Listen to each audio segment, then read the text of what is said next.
umano si Gretchen Barreto at ilan pang kasama nang tanungin ni Atong Ang kung dapat nang iligpit ang mga sabongerong nandaya. Ayon pa rin yan sa whistleblower na si Dondon Patidongan na nagdetalye ng mga nasaksihan at narinig sa isang pulong ng binansagan niyang Alpha Group. Ito po ang grupo ng mga taong pinakamalalapit kay Atong Ang kung saan kabilang umano si Patidongan. Gayun din anya, si Barreto at iba niyang isinangkot sa pagkawala ng mga sabongero. Narito ang aking pagtutok.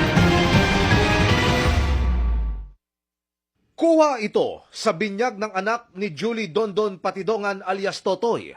Tumayong ninong at ninang doon ang matagal niyang naging boss na si Charlie Atong Ang at ang aktres na si Gretchen Barreto. Ang pangalan ng anak ko, Don Chinle.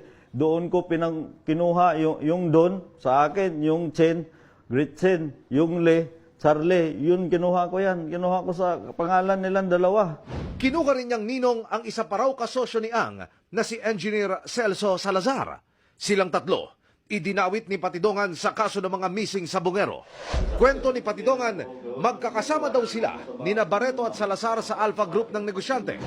Grupo raw ito ng mga taong pinakamalalapit kay Ang na may-ari ng Lucky 8, StarQuest Incorporated, ang operator ng sabungang Manila Arena. Sa isang pulong daw ng Alpha Group, tinanong sila ni Ang kung dapat daw dukutin at iligpit ang mga sabongerong di umano'y nandaraya. Kabilang daw si Barreto sa mga sumang-ayon. Alam niyo naman na kasama ni Mr. Atong Ang yan at saka Alpha yan.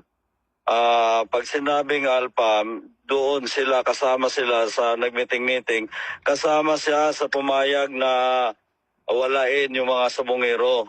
Ngayon, isa sa tumas ng kabayan. Si Gretchen Barreto. Tumaas ang kamay, ano ibig sabihin nun? Ibig sabihin, napayag siya na umabor siya doon sa kagustuhan ni Mr. Atong Ang. Okay. Kasama sa pumayag si Gretchen Barreto. Isa siya sa pumayag na walain yung mga nagtsutsupi. Kasi sabi nga ni Mr. Atong Ang, pag hindi natin gawin yan, babagsak yung negosyo natin. At imposibleng tututol siya, katabi siya mismo lagi ni Mr. Atong Ang pag nag-meeting. Ibig sabihin, taasan ng kamay yun. Paboran yan, tinitingnan kung sino ang agis o hindi. Meron ka pa bang ibang ebidensya kay Gretchen? Lagi kasama ni Mr. Atong Ang yan. Ilang beses daw niyang nasaksihan ang ganitong meeting sa may malaking opisina sa Manila Arena.